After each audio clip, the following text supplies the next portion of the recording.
वापस रुक करते हैं। आज के लोकतंत्र का तमाम खास मेहमान लगातार हमारे साथ बने हुए हैं। इस वक्त बात करूंगा विजय बहादुर पाठक साहब मैं आपसे, लेकिन आपसे विजय जी मैं जानना चाहूंगा कि वाकई में जो अभी नूतन ठाकुर ने कहा है कि आजम खान को अगर दिया जाता है किसी अच्छे कॉज के लिए तो उसमें कोई बुराई नहीं है, लेकिन जो संवैधानिक प्रक्रिया है उस प्रक्रिया का तो पालन होना चाहिए था ना यहाँ पर।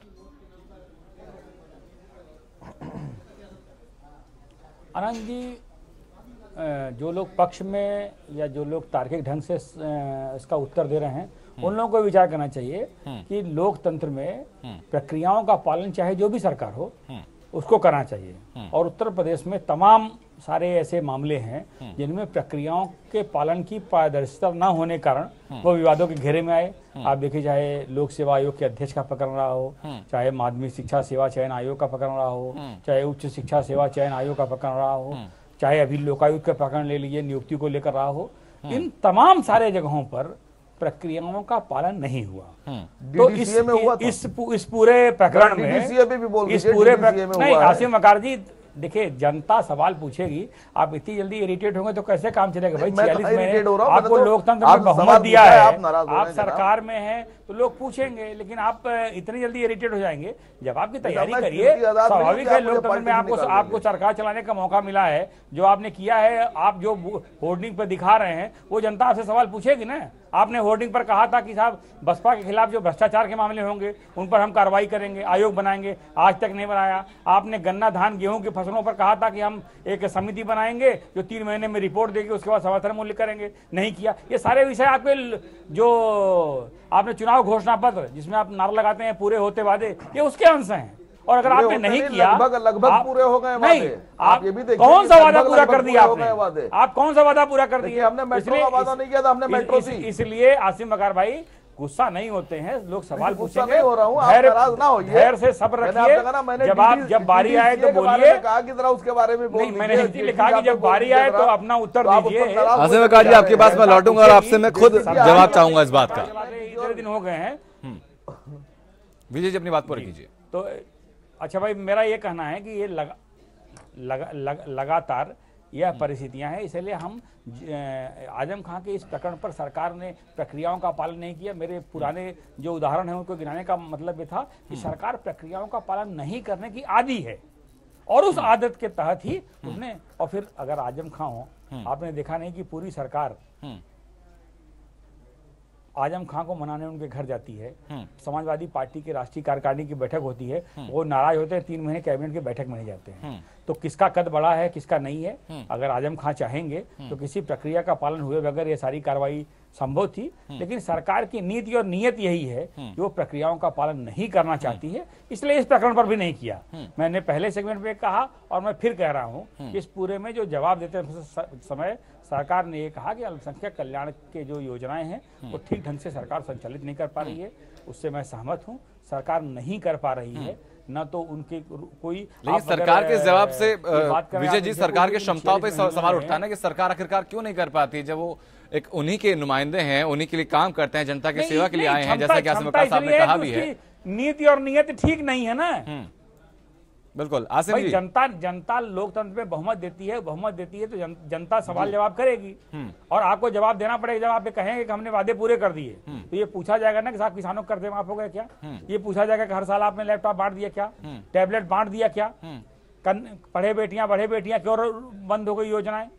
जिन योजनाओं की बात आपने कहा था कि बिजली और कानून व्यवस्था हमारी पहली प्रायोरिटी है, उसमें क्या हुआ? दोनों ही बात बता ये सारे सवाल आएंगे और इन सवालों का जवाब देना पड़ेगा। जवाब दीजिए आसिम जी। मैं जवाब दे सकता हूँ? जवाब दीजिए आसिम जी। देखिए, भारतीय जनता पार्टी के सभी लोगों को, चाहे वो किसी भी स्तर पर हो, छोटे से छोटे और बड़े से बड़े, उनको हो गया है आजम खान फोबिया। तो ये लोग इस तरह की बातें करते हैं, सरकार बनाने चली गई, पूरी सरकार चली गई। अब आप ये बताइए कि भारतीय जनता पार्टी के बारे में कभी आपने समाजवादी पार्टी को कोई बात करते सुना? कभी समाजवादी पार्टी के किसी आदमी ने, किसी नेता ने ये बात कही कि आपने क्यों मोदी जैसे और जोशी जी जैसे लोगों को कौड़ी कतीन कर दिया?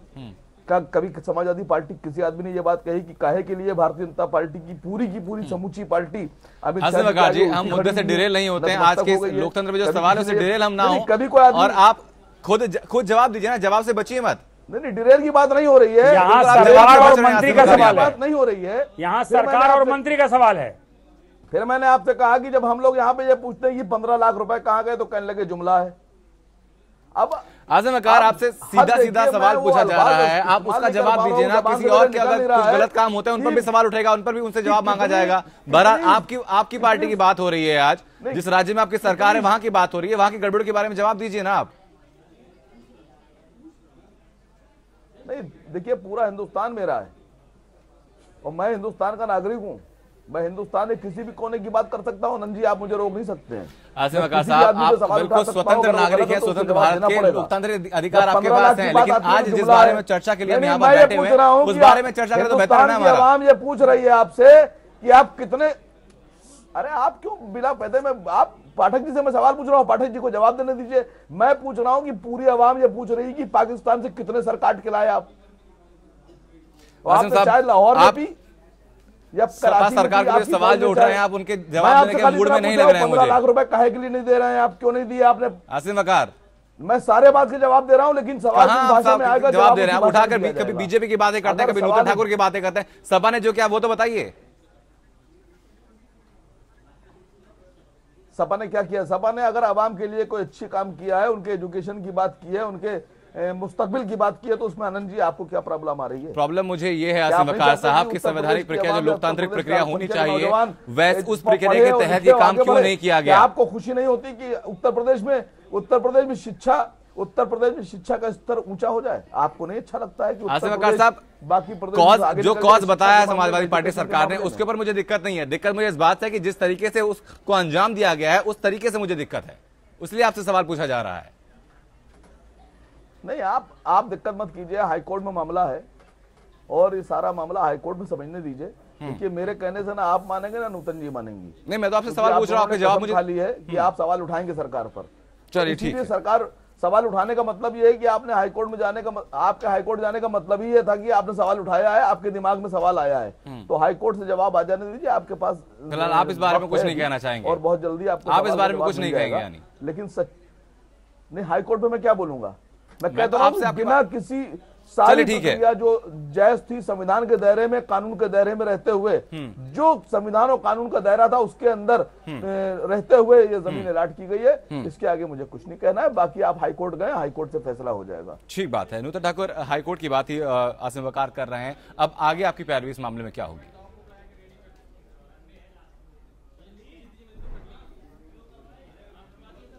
से देखिए, जो भी चूंकि कानूनी पहलू कुछ बिंदु हैं जहां मेरा कहना है, और जो राज्य सरकार की ओर से भी जो हलफनामा दिया गया है उसमें ये कहीं नहीं बताया है कि उन्होंने ड्यू प्रोसेस को फॉलो किया है। जमीन दी गई है, किन शर्तों पे दी गई है, वो सारी चीजें हैं, लेकिन जो प्रक्रिया का पालन किया जाना चाहिए वो नहीं की गई है किसी एक व्यक्ति विशेष को, संस्था को देने के लिए। दूसरा मुद्दा यह है कि अगर सरकार नहीं चला पा रही है, आजम खान जी खुद उस विभाग के मंत्री रहे हैं, जिस विभाग मंत्री हैं जिससे संबद्ध शोध संस्थान थी, जिस ट्रस्ट को दी गई है उसमें भी आजम खान जी हैं। तो क्या वो आजम खान जी सरकार की तरफ से उस तरीके से ट्रस्ट को नहीं चलवा पाते और उनकी जो ट्रस्ट है वो उस तरीके से चला पाएगी? मुद्दा ये है, तमाम जैसे सुप्रीम कोर्ट केसेस में, चाहे सुभाष घई का मामला हो, कुशाभाई ट्रस्ट मामला हो, सुप्रीम कोर्ट ने स्पष्ट कहा है कि गवर्नमेंट अपनी लार्जेसी को किसी भी व्यक्ति या संस्था को देगी तभी जब वो एक प्रक्रिया का पालन करेगी। इस पूरे मामले में प्रक्रिया का पालन नहीं किया गया है, मेरा यही कहना है। और अब ये निर्णय न्यायालय में मामला है, कोर्ट को करना है कि क्या प्रक्रिया का पालन किए बिना जमीन और भवन दी जा सकती थी या नहीं दी जा सकती है। ठीक बात है। सुरेंद्र राजपूत जी, आपके पास मैं आना चाहूंगा कि वाकई में जो चीजें सामने आ रही हैं, क्योंकि जो जवाब प्रदेश सरकार से मांगा था उस जवाब में प्रदेश सरकार ने कहीं इस बात का जिक्र नहीं की कि क्या पूरा प्रोसीजर फॉलो हुआ है। साफ तौर पर यही अभी सामने आ रहा है कि आजम खान को उठाकर ये चीज दे दी गई है। तो क्या ये लोकतांत्रिक प्रक्रिया का उल्लंघन नहीं है? देखिए, चूंकि अनंत अब मामला सब जुडिशियल और कोर्ट में है, माननीय हाई कोर्ट के संज्ञान में सारी बातें आ गई हैं और पीआईएल श्रीमती नूतन ठाकुर जी ने की है और इन्होंने पहले की थी, जैसा इन्होंने बताया। हम लोग तो हमेशा इनके साथ रहे हैं। जिस तरीके की बातें निकल करके आ रही हैं उसमें तो फैसला कोर्ट को करना है। मेरे और आपके कहने से तो कुछ होगा नहीं। कहीं ना कहीं प्रक्रियाओं में कोई ना कोई लूप होल्स है, जहां पर कि जिस तरीके से जस्टिस सीबी पांडे साहब ने सवाल उठाए अगर प्रक्रियाओं में कहीं कोई कमी ना होती, अगर बेहतर होता, सरकार पूरी पारदर्शी तरीके से प्रक्रिया का पालन करके अगर कहीं कुछ अंतर्राष्ट्रीय मानदंडों के भी और कुछ लोग आ सकते, आजम खान साहब भी अंतर्राष्ट्रीय मानदंडों का बना रहे होंगे, लेकिन अगर कुछ और लोग भी आ जाते। मैं अभी आज बंबई में एक अस्पताल देख करके आया हूं, सैफी अस्पताल देख करके आया हूं, नारीमन पॉइंट पे कुछ मुस्लिम संगठनों ने बनाया है। आप यकीन मानेंगे कि मुझे नहीं लगता कि उससे बेहतर कोई हॉस्पिटल हो सकता है हिंदुस्तान में, इतना बेहतर हॉस्पिटल। लेकिन तमाम तरीके की प्रक्रियाओं का पालन अगर सरकार करावे, पारदर्शी तरीके से इन सारी चीजों को रखे, तो ये सारी चीजें जन कल्याणकारी स्थिति में और अच्छा आ सकती हैं। मेरा तो बड़ा स्पष्ट रूप से सरकार से भी अनुरोध यही है, और ये खाली सत्ताधारी दल से नहीं उत्तर प्रदेश के, बल्कि केंद्र के सत्ताधारी दल से भी यही प्रश्न है कि जिस तरीके की बातें किसी दूसरे के लिए कही जाए, उस प्रक्रिया का पालन, चाहे वो मिनिमम सपोर्ट प्राइस के रूप में हो, चाहे वो गन्ने के क्या नाम मूल्य के लिए हो, चाहे किसानों की कर्ज माफी के लिए हो, और चाहे तमाम तरीके की इस प्रक्रियाओं के पालन को लेकर के हो, अडानी अंबानी से लेकर के सारी चीजों को, सबको आप एक पारदर्शी प्रक्रिया में रखें तो बेहतर होगा, ताकि ये जितने भी जन उपयोगी काम है, चाहे वो मौलाना मोहम्मद जौहर साहब की यूनिवर्सिटी से निकलते हुए काम हो, चाहे वो मातोश्री से निकलते हुए काम हो, और चाहे वो कच्छ में अडानी साहब के जो पोर्ट ट्रस्ट से निकलते हुए काम हो, उनका प्रक्रिया अगर ठीक तरीके से करेंगे तो शायद वो जन उपयोगी जल्दी हो पाएंगे। यहां पर प्रश्न अगर कोई आदमी ये उठाएगा कि साहब ये 20 करोड़ की जमीन दे दी, 2000 करोड़ की जमीन दे दी, या 20,000 करोड़ की जमीन दे दी, वो मुझे ऐसा लगता है कि कहीं ना कहीं प्रक्रियाओं का पालन न करने की वजह से ये सारे प्रश्न उठते हैं। मथुरा में भी ये वात्सल्य नाम की एक संस्था को भारतीय जनता पार्टी ने पिछली से पिछली सरकार में जमीन दी थी, 1 रुपए की लीज पर दी थी। साध्वी जी को, उनका नाम क्या है, विजय जी बता देंगे मेरे ख्याल से, तो वो उनको 1 रुपए की लीज पर दी थी। बहुत अच्छा काम कर रही है, इसमें कहीं कोई दो राय नहीं। वहां पर ऑर्फन जो है, जो बच्चियां हैं, उनको पढ़ाया जा रहा है, ठीक है, एक अच्छी बात है। हमारा बड़ा स्पष्ट रूप से मानना है कि किसी भी तरीके को आप जनउपयोगी कल्याणकारी काम करने के लिए निश्चित प्रक्रियाओं का पालन सरकार की जिम्मेवारी है, वो किया जाना चाहिए। लेकिन इस पर यह प्रश्न नहीं उठने चाहिए कि 20 करोड़ की जमीन नहीं, ये प्रश्न है भी नहीं, ये प्रश्न है भी नहीं सुरेंद्र जी। प्रश्न सिर्फ यही है कि जो आपने काम जन कल्याणकारी काम की आपने बात कही है, उसमें तमाम प्रक्रियाओं का पालन हुआ है कि नहीं हुआ है। ठीक है, सीबी पांडे साहब, आपका पक्ष में जाना चाहूंगा। निश्चित तौर पर इसका जवाब कोर्ट ही देगा। बिल्कुल, ये तो निश्चित है कि अब वो इंस्टीट्यूशन जो है आजम खान साहब ने जो बनाया है, वो इंस्टीट्यूशन तो बंद होगा नहीं, क्योंकि वहाँ से शिक्षा का काम हो रहा है और शिक्षा में बहुत सारे बच्चे वहाँ से फायदा पा रहे हैं। पूरा उस इलाके में, रामपुर के इलाके में बहुत शिक्षा का फायदा हो रहा है, उससे कोई दो राय नहीं। लेकिन एक बात मैं निश्चित हूँ, अगर ये प्रक्रिया का पालन अगर ठीक ढंग से नहीं हुआ है, तो मैं समझता हूँ कि आजम खान साहब अगर अपने लिए बनाए हैं तो उनकी सारी मेहनत बेकार हो जाएगी। गवर्नमेंट इसको पूरा, हाई कोर्ट कहेगी कि ये सारा का सारा विश्वविद्यालय गवर्नमेंट टेक ओवर करेगी, गवर्नमेंट चलाएगी, क्योंकि गवर्नमेंट अगर वो प्रक्रिया से नहीं हुआ है तो पूरे की पूरी जमीन गवर्नमेंट ले लेगी, इंस्टीट्यूशन को चलाएगी, और जो उसका मैनेजमेंट होगा, हो सकता है कि उनको चांसलर पद से भी हटाया जाए, पूरा का पूरा मैनेजमेंट अपना गवर्नमेंट खुद लेगा और खुद इसको चलाएगी। ये संभावना से भी इनकार नहीं किया जा सकता है। इसलिए अगर इलीगलिटी हुई है तो मैं समझता हूँ हाईकोर्ट ऐसा ही निर्णय देगी, और उस निर्णय में आजम खान साहब जो किया है उससे बाहर हो जाएंगे और एक पब्लिक यूनिवर्सिटी हो जाएगी। और ऐसी यूनिवर्सिटी की जरूरत भी है, एक नहीं, मैं तो उत्तर प्रदेश में ऐसी यूनिवर्सिटी कम से कम 2, 4, 6 आ जाए तो बहुत सारे फायदे होंगे। और ये कोई ऐसा नहीं है कि मुस्लिम ही पढ़ेंगे, इसमें हिंदू भी बच्चे पढ़ रहे हैं, मुस्लिम भी बच्चे पढ़ेंगे, करने वाला कोई भी हो, चाहे हिंदू हो या मुस्लिम हो। अगर इंस्टीट्यूशन खुल रहा है तो उसका हम उत्तर प्रदेश में हम लोग स्वागत करेंगे, लेकिन प्राइवेटाइज न करें, केवल हमारा है और हमारा वर्चस्व रहे, ये कानून नहीं अलाउ करता है, वायलेशन हो जाता है कानून का। और एक बात जानिए, ये कोई भी पॉलिटिकल पार्टी चाहे वो चुन के आए, चाहे कैसे भी आए, वो नहीं कहे जो मुद्दा हम लेकर आए वो उसको लागू करेंगे। मुद्दा वो लागू होगा जो संविधान करता है, कानून के अनुसार होता है। यही लोग चुन के आते हैं और इलेक्शन पिटीशन दाखिल होता है, उनको डिक्लेयर कर दिया जाता है कि आपको चुनाव गलत है। चुनाव से और राजनीति अलग है। सरकार चलती है संविधान से और संविधान चलता है कानून से। कानून के अनुसार रहेगा तो आप चलेंगे, और नहीं तो कानून के अनुसार नहीं रहेगा तो वो सारा का सारा निरस्त हो जाएगा। चाहे अरबों का हो मामला, चाहे खरबों का मामला हो, चाहे कोई बड़ा नेता हो, कानून के सामने सभी बराबर है। इसलिए प्रक्रिया पर ध्यान देना चाहिए। अभी भी प्रक्रिया में गड़बड़ी हो तो सरकार को उस प्रक्रिया को सही करना चाहिए, अन्यथा आजम खान जी के हाथ से ये यूनिवर्सिटी निकल जाएगी। ठीक बात है। आसिम वकार साहब, आजम खान को ये यूनिवर्सिटी दी गई है, इस पर दरअसल जो पारदर्शिता है उस पर संदेह इसलिए हो जाता है क्योंकि आपके खुद पूर्व जिला अध्यक्ष और आप रहे हैं अब्दुल सलाम, वो खुद मोर्चा खोल चुके हैं आजम खान के खिलाफ, रामपुर के ही वो भी हैं, वो खुद मोर्चा खोल चुके हैं कि आजम खान लगातार घोटालेबाजी कर रहे हैं, प्राइवेटाइज वो यूनिवर्सिटी को कर चुके हैं, करोड़ों का घोटाला आजम खान ने इस यूनिवर्सिटी के द्वारा किया है। देखिए, अब कौन से सलाम का नाम आपने लिया है मुझे नहीं पता। तो रामपुर के पूर्व जिला पंचायत अध्यक्ष हैं अब्दुल सलाम, समाजवादी पार्टी से या आप ही की पार्टी के नेता हैं वो। अरे सर सुन तो लीजिए मेरी बात जी सर, मेरी बात तो सुन लीजिए। देखिए, कोई भी आदमी कभी भी किसी पर भी इल्जाम लगा सकता है, लेकिन इल्जाम तब तक सही नहीं माना जाएगा जब तक कि वो साबित ना हो जाए।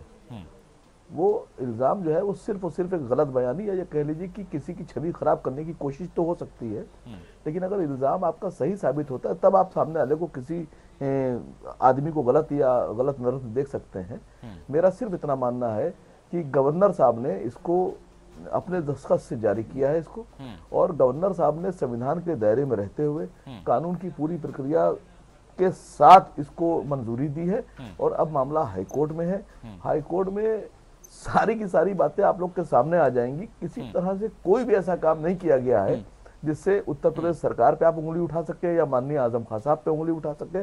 आप थोड़ा वेट कर लीजिए क्योंकि मामला हाई कोर्ट में, इससे ज्यादा मैं और कुछ नहीं कहूंगा। सिर्फ इतना कहना चाहता हूँ कि अगर आवाम के फायदे के लिए और जन कल्याण के लिए कोई काम किया जा रहा है, मैं समझता हूँ उत्तर प्रदेश में किसी को भी दल से ऊपर उठकर अपनी मानसिकता को बदलकर, चाहे वो संघ की मानसिकता हो चाहे किसी दल की मानसिकता हो, उससे ऊपर उठकर आवाम के फायदे की बात करना चाहिए। आवाम के फायदे के लिए अगर कोई काम हो रहा है तो उसकी सराहना की जानी चाहिए, उसके ऊपर कोई टिप्पणी नहीं की जानी। ठीक है सुरेंद्र जी,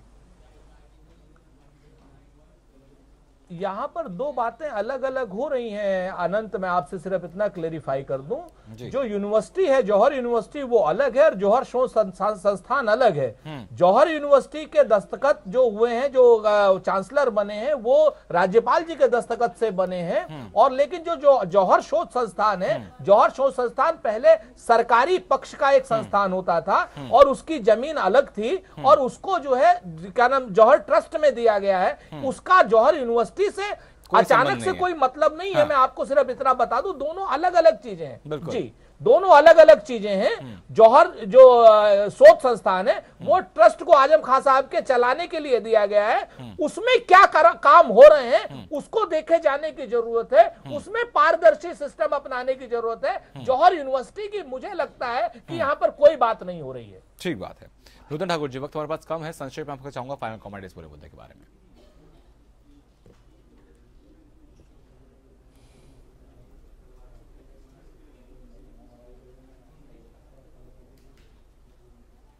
नूतन जी, आप तक आवाज पहुंच रही है मेरी?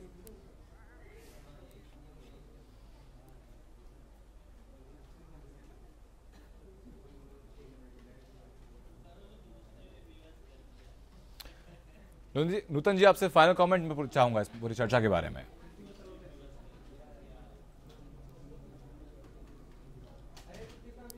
जी जी जी नूतन जी तक शायद आवाज नहीं पहुंच रही है। पांडे, देखिए, मुख्य रूप से मुद्दा जो है जो अभी आया जौहर अली यूनिवर्सिटी से संबंधित नहीं है। हाँ। जौहर अली ट्रस्ट से संबंधित है। बिल्कुल। और जो भी बिना प्रक्रिया का पालन किए हुए जो भवन और भूमि दी गई है, मुद्दा उससे संबंधित है और प्रक्रिया का पालन नहीं किया गया है। और इस संबंध में अब कोर्ट को निर्णय लेना है, न्यायालय जो भी उचित समझेगी वो इस पर निर्णय देगी। चलिए ठीक है, बहुत बहुत शुक्रिया आप तमाम लोगों का, विजय बहादुर पाठक जी, आसम विकार जी, सुरेंद्र राजपूत जी, नूतन ठाकुर, सीबी पांडे, बहुत बहुत शुक्रिया तमाम लोगों का इस चर्चा में शामिल होने के लिए। फिलहाल जो याचिका दी गई है कोर्ट में उसमें तो साफ तौर पर कहा गया है कि तमाम नियमों का पालन नहीं हुआ है, लेकिन समाजवादी पार्टी के जो लोग हैं वो इस बात को मानने के लिए तैयार नहीं। उनके हिसाब से जो पूरी प्रक्रिया रही है पूरी पारदर्शी रही है। अब कोर्ट ने मामला देखना होगा, कोर्ट का जो फैसला आता तब तक इंतजार करना होगा इस पूरे मामले की सच्चाई जानने के लिए। लोकतंत्र राज के लिए सिर्फ इतना ही। नमस्कार।